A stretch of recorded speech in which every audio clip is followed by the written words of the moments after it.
সাধারণ মেয়েদের মতো পুতুল খেলে নয়, মনুর শৈশব কেটেছিল ঘোড়ায় চড়ে তলোয়ার চালানো আর মল্লযুদ্ধ শিখে। পিঠে নিজের দত্তক পুত্র দামোদরকে বেঁধে ঘোড়া নিয়ে দুর্গের দেয়াল থেকে এক দুঃসাহসী লাফ দিয়ে তিনি রাতের অন্ধকারে মিলিয়ে গেলেন। ব্রিটিশ জেনারেল হিউরোজ পরে তার ডায়েরিতে লিখেছিলেন, বিদ্রোহীদের মধ্যে যদি কেউ প্রকৃত পুরুষ থেকে থাকেন তবে তিনি ছিলেন ওই রানী। 1854 সালের 15ই মার্চ বেলা 11টা। ঝাঁসি দুর্গের ভারী পাথুরে দেয়ালে তখন উত্তপ্ত রোদের ঝিলিক। দুর্গের হলঘরে এক অদ্ভুত নিস্তব্ধতা। একদিকে ব্রিটিশ রাজনৈতিক প্রতিনিধি মেজর এলিস, অন্যদিকে শ্বেতবসনা শান্ত অথচ দৃঢ় প্রতিজ্ঞ এক তরুণী, রানী লক্ষ্মীবাই। এলিস পকেট থেকে একটি মোড়ক বের করলেন। তাতে ছিল ভারতের গভর্নর জেনারেল লর্ড ডালহৌসির ফরমান। এলিসের কণ্ঠস্বর কেঁপে উঠল বার্তাটি পড়তে গিয়ে। রাজা গঙ্গাধর রাওয়ের দত্তক নেয়া পুত্র দামোদর রাওকে উত্তরাধিকার হিসেবে স্বীকৃতি দিচ্ছে না British Sarkar. Doctrine of lapse বা সত্যবিলোপ নীতি অনুযায়ী এখন থেকে ঝাঁসি ব্রিটিশ সাম্রাজ্যের অংশ। মুহূর্তের জন্য ঘরের বাতাস ভারী হয়ে এলো। উপস্থিত মন্ত্রী ও পরিষদদের মাথায় আকাশ ভেঙে পড়ল। কিন্তু তরুণী রানী আসন থেকে উঠতে গিয়েও আবার বসলেন। তার এক সহকারী শান্ত করার জন্য রানীর হাতে হাত রাখলেন। কয়েক মুহূর্তের স্তব্ধতা চিরে একটি কণ্ঠস্বর ঝিলিকের মতো জ্বলে উঠল, ম্যামেরি ঝাঁসি নেহি দুঙ্গি। আমার ঝাঁসি আমি দেব না।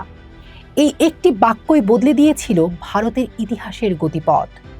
বারাণসীর সাধারণ মেয়ে মণিকার্ণিকা সেই মুহূর্তে হয়ে উঠলেন ইতিহাসের কিংবদন্তি ঝাঁসি রানী।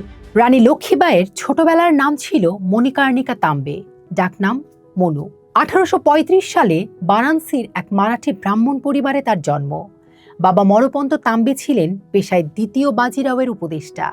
মা ভাগীরথীবাই মারা যান যখন মনুর বয়স মাত্র 4 বছর। সাধারণ মেয়েদের মতো পুতুল খেলে নয়, মনুর শৈশব কেটেছিল ঘোড়ায় চড়ে তলোয়ার চালানো আর মল্লযুদ্ধ শিখে।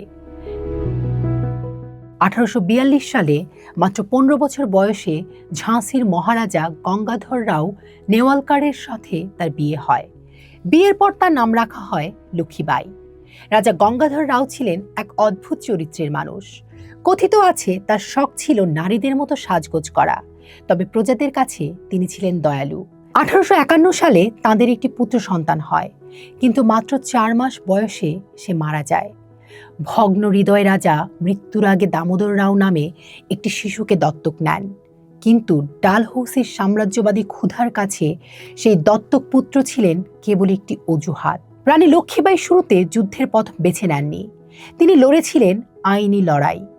ব্রিটিশ আইনজীবী জন ল্যাংকে নিয়োগ করেছিলেন নিজের পক্ষ সমর্থন করতে।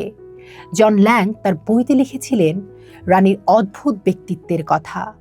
পর্দার আড়ালে থেকে কথা বললেও একবার ভুলবশত রানীর পর্দা সরে যায়। ল্যাং দেখেছিলেন এক অসাধারণ সুন্দরী তীক্ষ্ণ বুদ্ধিসম্পন্ন নারীকে, যার গলার স্বরে ছিল আভিজাত্য ও কাঠিন্য।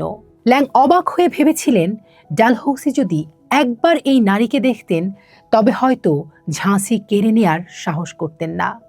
কিন্তু ব্রিটিশ শাসন ছিল অনমনীয়। 1856 সাল পর্যন্ত একের পর এক আবেদন প্রত্যাখ্যান করল তারা। রানীকে বাধ্য করা হলো রাজপ্রাসাদ ছেড়ে রানীমহলে গিয়ে থাকতে। 1857 সালের মে মাসে মিরাটে শুরু হলো সিপাহী বিদ্রোহ। আগুনের শিখা পৌঁছল ঝাঁসিতেও। 5 জুন ঝাঁসির সিপাহীরা বিদ্রোহ ঘোষণা করে কেল্লা দখল করে নিল। ব্রিটিশ কর্মকর্তাদের হত্যা করা হলো। পরিস্থিতি এমন দাঁড়ালো যে রানীকে আবার শাসনের হাল ধরতে হলো। তিনি রানীমহল থেকে ফিরে এলেন দুর্গে।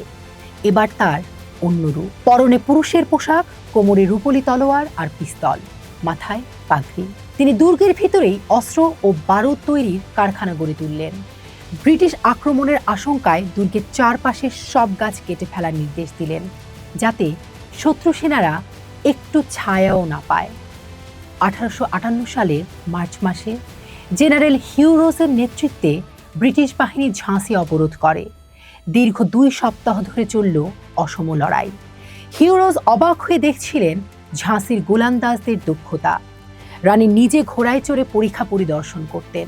সৈন্যদের সাহস যোগাতেন। 3 এপ্রিল রাতে যখন ব্রিটিশরা দুর্গের দেয়ালে ফাটল ধরাতে সক্ষম হলো, রানী বুঝলেন এখান থেকে বের হতে হবে। পিঠে নিজের দত্তক পুত্র দামোদরকে বেঁধে ঘোড়া নিয়ে দুর্গের দেয়াল থেকে এক দুঃসাহসী লাফ দিয়ে তিনি রাতের অন্ধকারে মিলিয়ে গেলেন। ঝাঁসি ছেড়ে কালপি হয়ে রানী পৌঁছলেন গোয়ালিয়রে। সেখানে তিনি ব্রিটিশদের বিরুদ্ধে লড়াই চালিয়ে যান। 1858 সালের 17 জুন গোয়ালিয়রের ফুলবাগের কাছে ব্রিটিশ হুসারদের সঙ্গে সম্মুখ যুদ্ধে অবতীর্ণ হলেন তিনি।